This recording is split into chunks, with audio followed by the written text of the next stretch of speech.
Alors bonjour et bienvenue dans cette nouvelle vidéo. Donc je sais pas, je tarde un peu à faire la vidéo, le troisième épisode des ABCD parce que c'est un peu compliqué en ce moment. Je voulais me remettre un peu à niveau dans Blender, j'ai essayé de nouveaux trucs, mais j'ai un autre projet aussi, c'était de sous-titrer parce que j'ai plein de projets en même temps. C'est de sous-titrer une vidéo de lui qui est Grant Cardone, c'est un businessman américain. J'avais envie de faire une vidéo sous-titrée de lui parce qu'il y a pas, enfin, on n'en parle pas du tout en France et je trouve le personnage assez intéressant. Non pas parce qu'il a un cigare dans la main, mais voilà, parce que je trouve le personnage plutôt intéressant. Donc je voulais sous-titrer une de ses vidéos et je me suis dit, il y a des logiciels pour sous-titrer les vidéos, hein, des logiciels qui sont mieux adaptés que Blender. Mais moi, vu que j'utilise Blender, je me suis dit, pourquoi pas utiliser Blender. Je savais pas du tout comment faire. Hein. Donc moi, ce que j'ai fait, c'est que j'ai ajouté en fait une fonction qui a été ajoutée il y a un an, que j'attendais depuis un moment. C'est la fonction texte. C'est le fait de pouvoir ajouter des textes. Pendant longtemps, ça m'a frustré parce que je ne pouvais pas le faire. Donc il y avait toujours un moyen de le faire, c'est d'aller dans scène et de créer une scène 3D avec un texte, et après de la réimplémenter ici. Mais c'était trop chiant, il fallait créer une scène à chaque fois pour chaque texte, c'était impossible. Donc il y a une fonction de texte qui a été ajoutée, ce qui permet comme ça de rajouter du texte tout simplement au fur et à mesure qu'il parle. Voilà. Voilà. Voilà. Voilà. Donc le sous-titrage, pour ceux qui voudraient s'y mettre, c'est un travail très long. J'ai passé, je sais pas, 2 heures dessus. Et sur les 1h30 de vidéo, là on voit les 1h30 de vidéo, j'ai fait que ça, que ce qui est en noir. J'ai été par bout et je me déplace un peu comme ça. Je fais pas tout d'affilée parce que sinon on s'ennuie vite fait. Voilà. Donc voilà, le principe est très simple en fait. Je rajoute des textes. Ici, je copie par exemple ce texte-là. Donc j'ai changé la couleur. Donc ici, on peut tout changer. Ici, on change la taille. On peut changer la taille du texte. Ici, on change la couleur. La couleur du texte. J'en avais déjà parlé, je crois, dans un tuto. Ça. Voilà, là, je change la couleur. Des fois, je change un peu la couleur parce que quand on laisse en blanc, en fonction du cadre, par exemple, quand on a des plans rapprochés sur lui, des fois le texte il va en fait dans la partie blanche ici, donc on voit plus rien. Donc j'ai quand même rajouté une ombre. Parce que si on enlève l'ombre ici, des fois, quand on est en blanc sur du blanc, on voit rien. Donc je mets une ombre et je mets une autre couleur, je mets du orange. Là, je peux choisir l'alignement. Donc si on veut que ce soit centré, à droite ou à gauche, donc c'est pas tout à fait à droite et à gauche, mais tout à fait au centre, parce qu'ici j'ai changé les paramètres de localisation, donc forcément ça fausse un peu le truc. Si on voudrait vraiment avoir au centre, voilà, ça va mettre à 0. Si on voudrait vraiment, voilà, si on voudrait vraiment que les paramètres ici soient, hop, là ça met totalement à gauche, puisque j'ai réinitialisé mes paramètres de localisation. Voilà, là, attends, oula.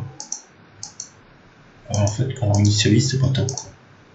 À gauche, ça met tout à gauche, ok, normal. À droite, il n'y a plus rien. Et au centre, ça met au centre, ah ouais, d'accord. Donc on est un peu obligé de modifier les paramètres de localisation. Ou par défaut, ils sont pas à 0, ils sont peut-être à 0,5 en fait. Je sais plus exactement à quoi ils sont par défaut. Ah bah, peut-être pas 0,5 comme ça, parce que c'est 0,5, c'est l'image en fait. C'est vrai qu'au départ, je m'étais un peu trompé, je pensais que c'était des pixels ou une petite unité, mais non, en fait, c'est énorme, quoi. C'est la moitié de l'image. Ici, si on met un 1, on est tout en haut. On voit même plus. Il faut qu'on passe à 0,90 pour continuer à le voir. Voilà. Parce que 1, ça passe au-dessus de l'image. Voilà. En fait, je vais être honnête, ça, je viens juste de le découvrir. Et quand on met 0, par contre, de toute façon, on peut pas aller moins que 0. Hein. Je pense que cette valeur-là, elle peut pas être négative. Donc voilà. Alors, on peut exporter le sous-titre. Ah tiens. Exporter. Ah mais ça exporte qu'un seul sous-titre. Ah je savais pas ça, dis donc, j'avais jamais fait gaffe à ça. Ok. Et ça je sais même pas ce que ça fait ça. Ah ok d'accord. Sur le 0. Voilà, nickel. Donc voilà, et puis j'ajoute des textes comme ça au fur et à mesure. Et puis en fonction. Voilà, ah oui, je sais pas si vous allez entendre par contre, mais le son j'ai mis la fonction Auto-Scribe. Alors je sais plus où elle est.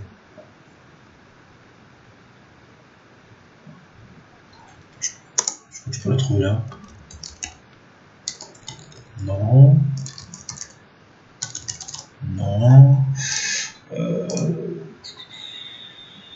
J'ai trouvé, ce que j'avais pas mal farfouillé dans les menus, c'est Audio Scriber ou plus ici. Et voilà, c'est là. Audio Scrubbing. J'ai mis ça, donc comme ça, quand je passe, j'entends le son de sa voix en saccadé. Je sais pas si vous l'entendez, je sais pas si c'est pris en considération dans mon enregistré. Et donc de cette façon-là, bah, je passe et je repère l'endroit où la phrase s'arrête. Et puis quand c'est comme ça, bah, souvent j'ai déjà créé les deux. J'en prépare plusieurs à l'avance, j'écoute ce qu'il dit, et puis je prépare plusieurs à l'avance comme ça. Et ici, je sélectionne les deux et puis je déplace. Ou sinon, il y a un add-on, j'ai pas encore essayé, c'est qu'on prépare déjà tout le texte, toute la traduction du texte dans un fichier texte. Donc ici, par exemple, ici, toc, là je crée un nouveau texte. Puis là, hop, je marque tout ce qu'il dit, comme ça je sépare avec un retour à la ligne, toutes les phrases. Et après, bah, tout le texte, comme ça, il est, on lit la vidéo, et il y a un bouton stop et un bouton début et un bouton fin. Et on met, à chaque fois que la phrase est débute, on appuie sur le bouton début, après on appuie sur le bouton fin. Il faut être vachement réactif, mais ça permet de cadencer le sous-titrage. Donc voilà, donc c'est tout pour cette petite vidéo sur le sous-titrage. Je voulais quand même en parler, parce que là, bon, de rien, j'ai fait. Ça prend énormément de temps, hein, si vous voulez vous y mettre. Après, il y a des logiciels mieux, hein, je dis pas le contraire, par exemple, il y a celui-là, j'ai pas encore testé. Mais d'après le site, c'était un logiciel pour ceux qui faisaient beaucoup de sous-titrage, donc forcément il sera plus adapté au sous-titrage. Voilà, vous voyez ici il y a le texte, on charge la vidéo. Voilà, on va. Je sais pas comment charger une vidéo. Ouvrir un sous-titre.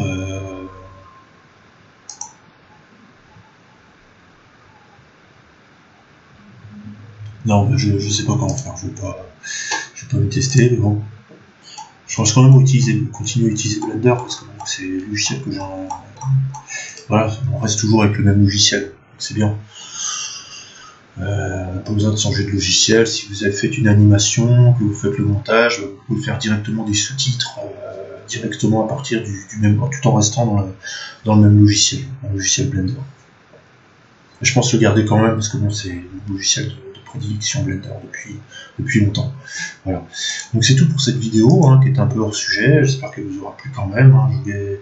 Je me sentais pas encore prêt de faire le ABCD là, sur Animation Blender Coach, là, mon projet d'animation justement que je commence, parce que j'avais besoin d'avoir quelques remises à niveau dans Blender.